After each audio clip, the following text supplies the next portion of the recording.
We had the Jims kick us off after breakfast. Now we had the Johns kick us off after lunch. So a big round of applause for John Dyke and Jonathan Wise.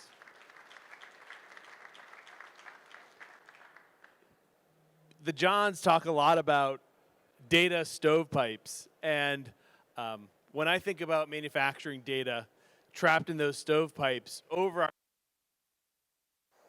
we've done really good. Can you guys hear me? Yeah, is it back? Okay. At optimizing within those stovepipes. But when you think about that next generation, that roadmap we're moving towards, the real value is going outside of sub-optimizing within a single factory. It is across the network of factories, and then even outside to that value chain, to product engineering, etc. So, with that, I would like to introduce, let me back away here a bit, Oliver Ganser, CEO of Catena-X, Association Industry Consortium BMW, and Jeff Schlageter, General Manager, Global Manufacturing Energy, IBM, also on the Catena-X board. Thank you. Thank you very much for taking the time and waiting on us. So my name is Oliver Ganser. And Jeff Schlageter, good to meet you all. We're both part of Catena, the board of management in the association. And we will quickly guide you through what is Catena all about. So first of all, Catena is not, and we talked about that before, connect, enable. Catena is not a theoretical construct any longer. Catena is live since last week. So the operational Catena works, and Catena can be used now by the companies to onboard to a data space. So the question is, what is a data space, pretty much? So when we started 2.5 years ago as an automotive industry, we were driven by use cases. We have a business problem we had to solve. And a couple of out there, trusted sustainability. In Europe, you have to report primary data on carbon footprint. We start with circularity for e-mobility, with human rights and environmental standards. You have to do that. And the question is, we all struggled to find a solution that we, as an OEM, BMW, Mercedes, Volkswagen, whoever, does it alone. It does not work. And we all realized also the last 2.5 years with COVID, the semiconductor crisis, we all sit in the same boat. We all tried with our egos to build an own platform. However, as we also heard before, it does not work to get this job done alone because you need an intercompany data exchange and not intra-company exchange. So in order to solve all those use cases, and we have 10 of them right now, we said we need a multi-tier data exchange that goes beyond a classical peer-to-peer connection. And this is key. In all of those, Europe, these flags up here, we need them in the US, we need them in China, we need them in Japan in order to facilitate our value chain. Now, as I said,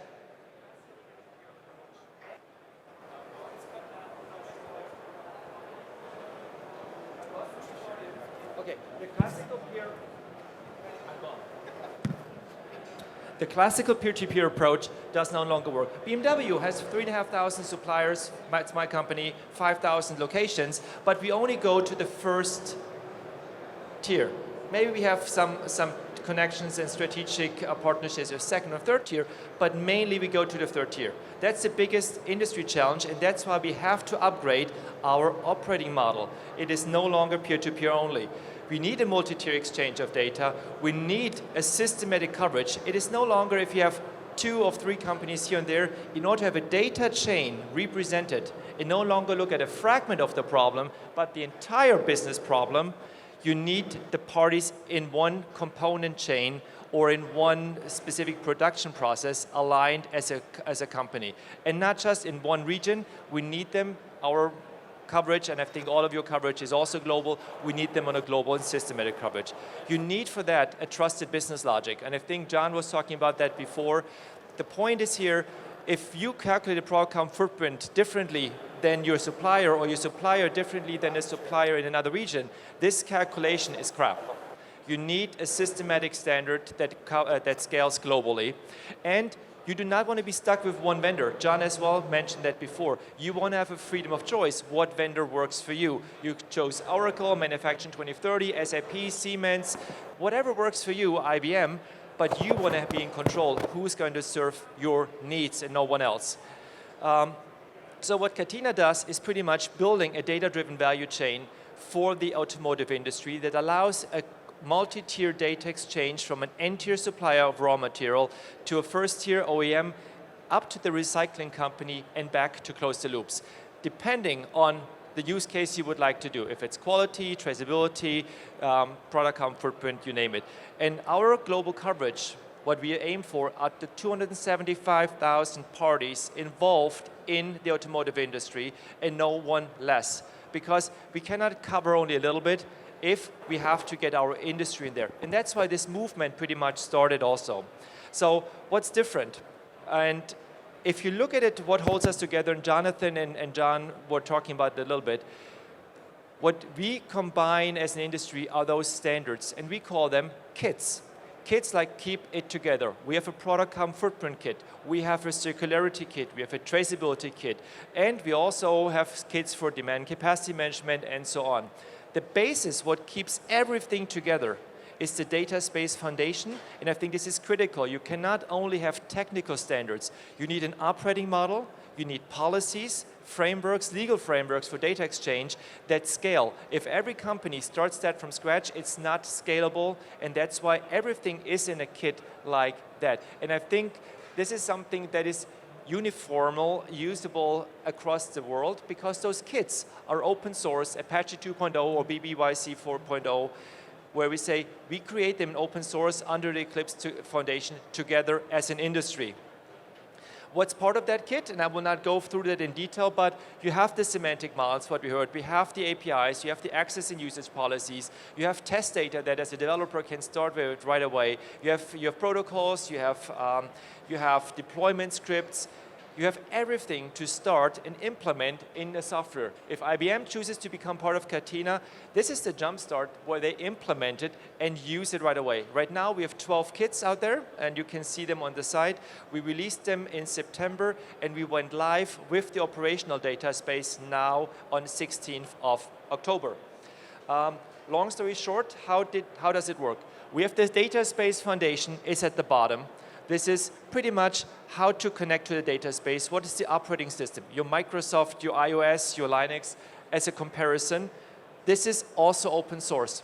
Companies like operating service companies use them. That's federated. There's not one. There can be many multiple companies because they're federated. They can exchange the data between each other. This is the basis, the core of the data space. And then on top of them, you see those use case kits, what I mentioned before, with circularity, product carbon footprint, or others, or traceability.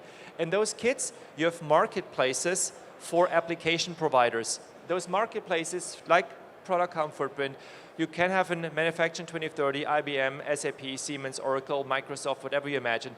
And whatever you choose, because they're building off the same foundation, and this is the modularity piece, what John was saying before, they work together. And this is where the huge benefits are, because those kits are also modular amongst each other. Meaning, if I take one kit, I lay the foundation for the next use case already, and I do not always have to install 100% of my resources to one use case.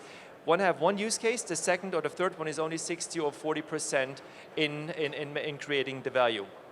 And then a value chain looks like this. And the beauty of it's not controlled by a proprietary company, it's controlled and governed by us, the industry. It's not owned by one company, it's federated, and it's controlled by the independent association, which is equally represented between outfitters, OEMs, first tiers, service providers, small and medium enterprises. And that's the beauty, international and global coverage. We start with 28 companies, and right now where we stand is we're building this, we're coming to the States, and John always says, thank you very much for calling us friends. We also see you as our friends because we have to solve this problem together, and we create value together, and this is unique and wonderful. So we're trying to get our footprint, and you see a couple of US companies already on board. We're trying to get our footprint here in the US right now with the rollout. We're working with China, we're working with Japan, with France, with Sweden, to get the global coverage for our value chains, and this is key. And you heard about Manufacturing X already, and this is how things close.